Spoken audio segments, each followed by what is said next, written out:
Hello friends, welcome back to my story. ये कैसी गलत फहमी पार्ट 26। आकाश अनु की बात सुनकर बहुत खुश हुआ। अनु, ठीक है भैया, मेरी क्लास का वक्त हो रहा है, मैं चलती हूँ। आकाश भी कैंटीन से उठकर क्लासेस में जाता है जहाँ पर रिया बैठी होती। आकाश क्लास में रिया के पास जाकर बैठ जाता है। आकाश, हे रिया, अब क्या हुआ? हो गया कुछ सा शांत? आकाश, रिया, मुझे तुम पर खुद से भी ज़्यादा विश्वास है। Akash, Riya, do you like me? Riya, honestly कहूँ तो अब मुझे तुम उतने बुरे नहीं लगते। आकाश के मन में मानो लड्डू फूट गए हो। उसके बाद वो दोनों बहुत करीब आ चुके थे। देखते ही देखते उनके एग्ज़ाम्स आ गए। रिया और आकाश ने एग्ज़ाम दिए। अब वो दोनों एक दूसरे के साथ बहुत टाइम गुजार रहे थे। अमन अब रिया से भी नफरत करने लगा था।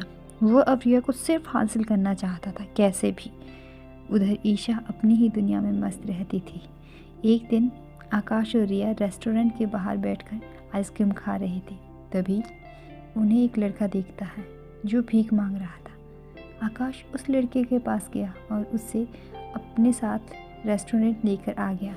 उसने आइसक्रीम उस बच्चे को दी और कहा, तुम ये सब क्यों करते हो? बच्चे ने अपनी पूरी कहानी आकाश और रिया को सुना दी। आकाश ने फिर उससे कहा, आज के बाद से तुम ये काम नहीं करोगे, मैं तुम्हें एक स्कूल में डाल दूंगा। और वो उसे ड्राइवर के साथ भेज देता है। रिया आकाश की इस हरकत के बाद मानो उस पर फिदा ही हो गई हो। रिया, कई बार लगता है मैं तुम्हें जानती ही नहीं हूँ, तुम इतने अच्छे भी हो सकते हो। आकाश, वाओ, और कहो ना, तुम्हारी मुँह से अपनी तारीफ सुनना अच्छा लगता है।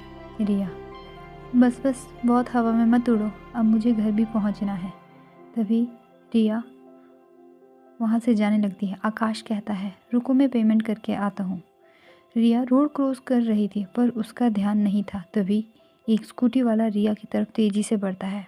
आकाश जैसे ही पेमेंट करके मुड़ता है, वो देखता है कि रिया की तरफ वो स्कूटी वाला बहुत तेज आ रहा है। आकाश, रिया ने पीछे मुड़कर देखा। जैसे ही उसने स्कूटी को देखा, वो एकदम ब्लैंक हो गई, समझ ही नहीं आया कि क्या करे। पर आकाश ने भागते हुए रिया को अपनी ओर खींच लिया। रिया एकदम आकाश के सीने से लग पड़ी। तो दोस्तों, आज के लिए बस इतना ही। जानने के लिए next part please subscribe my channel. Bye bye.